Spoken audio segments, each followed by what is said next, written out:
I learned from watching childbirth live twice, especially one time, is, and this is not a line of BS, we are certainly not the stronger sex. Certainly.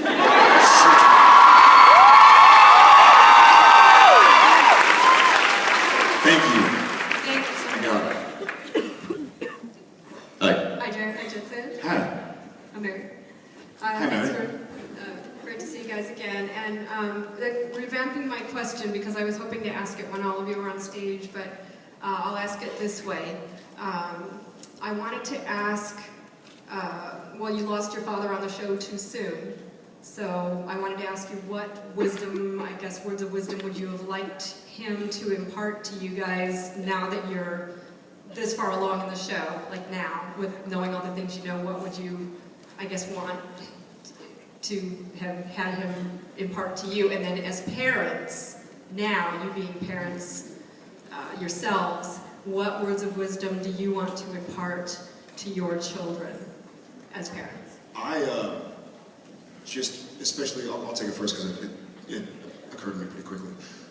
Especially with this campaign that we're all being a part of right now. I think what I would like to know myself and to teach my children, and what I wish John Winchester would have taught Sam and Dean, this too shall pass. You know, always keep fighting, and with the help of somebody else, or maybe the help of many somebody else's, this too shall pass. So, you know, always keep fighting.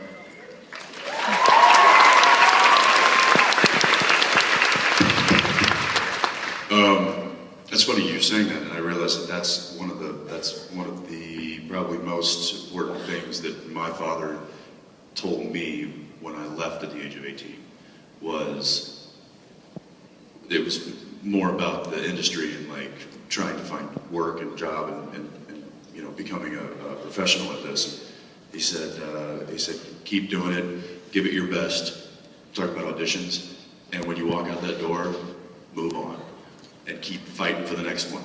He's like, if it comes back and they like you, then you get the job, great, bonus. But don't let it get you down. Keep fighting. It's something you got to just keep going at. So, and then that really helped me through. Yeah, I mean, look, there's lots of little bits of wisdom that I'm gonna do my best to give my kid. You know, there was something that I don't know if you guys watched the Oscars, but that J.K. Simmons said, and he said, call your parents. That's what I'm going to tell my kid. I'm going to say, call your mother and call me sometimes too. Don't forget about us. Call you what? Thank you. Yeah, thank you. Oh, thank you so much, guys. One more thing, this is unrelated, but there is an animated feature, and it does feature a couch, and it's male. Animated feature. Is the couch the main character? No. No, Well, it should be. He's equal. He's equal. Okay, gotcha. Is it the Pee Wee Herman's Playhouse? All right. I was just wondering if you guys had a chance to give Jeffrey Dean Morgan any survival tips for making it through his first con this year. Straight to the fire. Yep. Nope, we just let it, here you go. Deep end, there you go, buddy. We had, you know what, Travis, I had a chance to talk to Travis a little bit before, because I guess this was his first one. He was like, yeah. He was like, word to wisdom? And I was like, yeah, man, they love you. It's already a family, and they're going to welcome you into it, you know, just because you're on the show. You're newer than they are, so let them welcome you into their family. And he's like, you know, I get nervous because I've read a lot of bad stuff on the internet, you know, Twitter, there'll be, it's like, that'll never leave, but more than likely those aren't the people that are going to come say hi to you at the conventions. If they are, they don't belong there.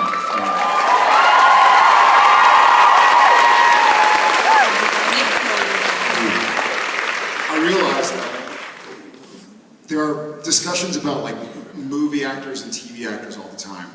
And with film actors, there's a certain perception because it's, you know, 100 people in the theater facing this screen, it's larger than life, it doesn't seem real. You watch it, you enjoy it, it's entertaining, or it makes you laugh or cry or something in between, and you leave. But with TV, by and large, we're in your homes, right? So you've let us be in your homes and be a part of your family. And we kind of feel like this is our home to share with you guys and invite you guys back into our lives in some way, shape, or form. So thanks, guys. Thanks for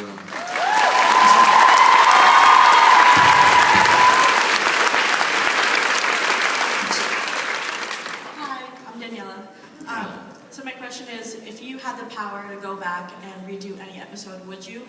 Or would you choose to have the power to rename any character on the show?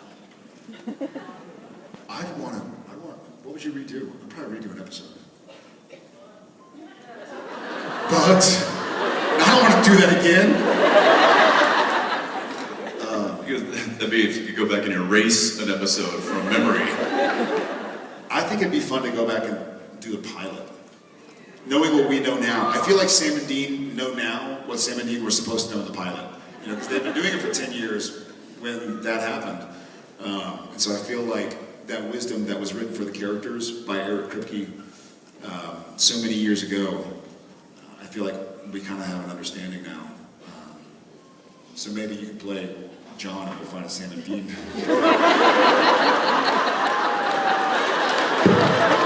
Hey, next year. It's great. I don't know, would you redo an episode? I just had a thought. Wouldn't it be weird that if, like, in 10 years,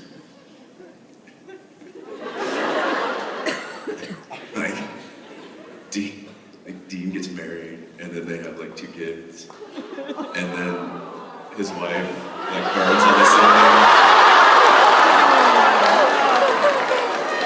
And it's take your little brother outside right now. Don't look back. Don't look back. And then the show just continues on for another 20 years.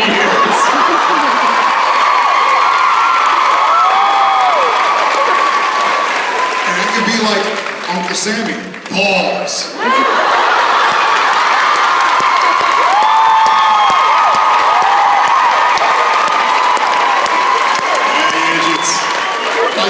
I'll just wear a toque or a beanie instead of a baseball cap.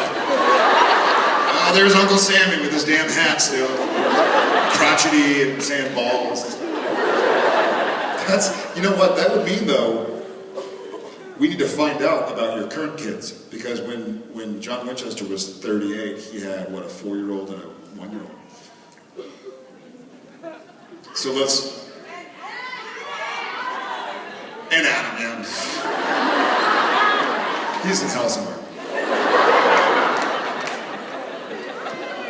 Who? Adam who? You know why? You know why he said that? Because he's still in denial. He's still hiding it from us. Deny till you die. Wasn't me. It wasn't me. It wasn't me. Yeah, I don't know. I think each episode kind of stands alone. I would redo the French mistake. Not to better it, but just to do it again, because it was fun.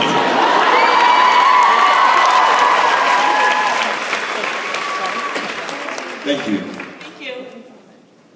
Hey y'all. Hi, y'all. How you doing? How are you? Great.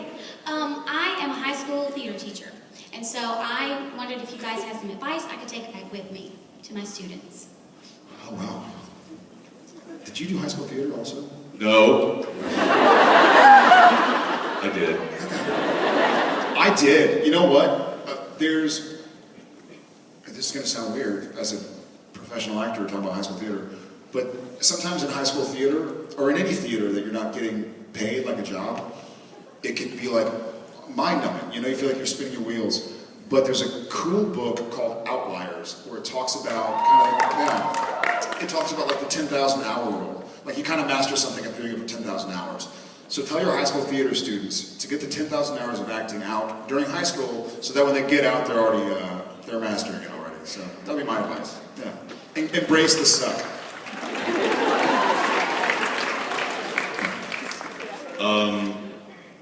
Gosh, I don't know. I don't know if I have much advice for high school. I have one more then. Okay, thank you. Go ahead. I would say embrace the nuance. A lot of theater is about, if you're doing a play like this and there was no microphone, then I have to act the theme, and everything is done. So, and it's fun, but if they want to be in film or TV, then it's too big. So find the moments in a scene where the only person who knows exactly what you mean is the person you're acting with, you know? Like there should be conversations happening between your young actor's eyes that you can't see from 50 yards back. You can't see from 5 yards back. So that's what I would say. That's what I'll say for Jensen. Yeah, that sounds good. Good answer, thanks. Hi, I'm Angela. Yeah. I was wondering, like, do you have any, like, recent funny moments with your kids that you could share?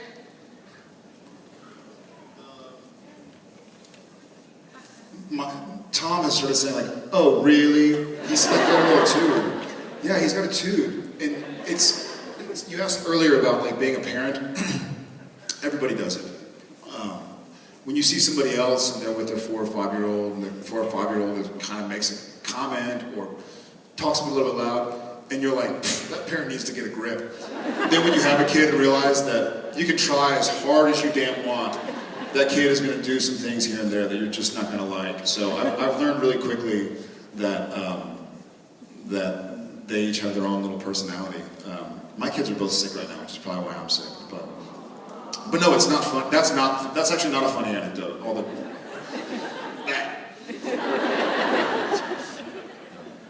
Actually, I think it was yesterday, wasn't it? He was FaceTiming with his kids, and Jen was holding the iPhone or whatever, and Jen's like, "Hey Tom, look, it's Uncle Jensen." And I walk over, and he's got like this big sword, and he's like swinging it in front of the lens, and I'm like, "Oh Tom, you gonna fight me? You gonna fight me?" So I started doing these like ninja moves, and I'm like, "Is he fully naked?" like this. And it wasn't until he moved the sword out of the way, it literally was just like this little, he's like, ha! And I'm like, oh, there's some more weapons there. All right, buddy. More power to you.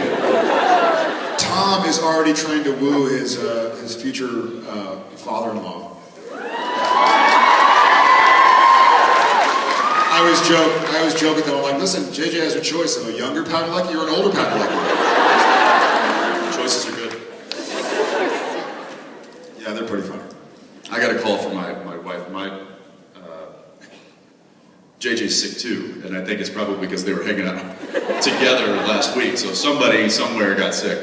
But anyway, she was. I got a call from Danielle, and she's like, I'm stuck in traffic, and she just threw up all over herself. I've had to hand her wet wipes, and she's now having to clean it off of herself. Mind you, she's like 20 months old, so it's like she barely says dada. And she's now having to clean the puke off of her chest. And I'm like, that's my girl. I'm like, how much did she have to drink last night?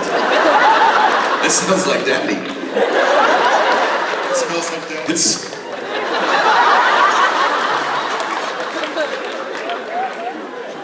Kids.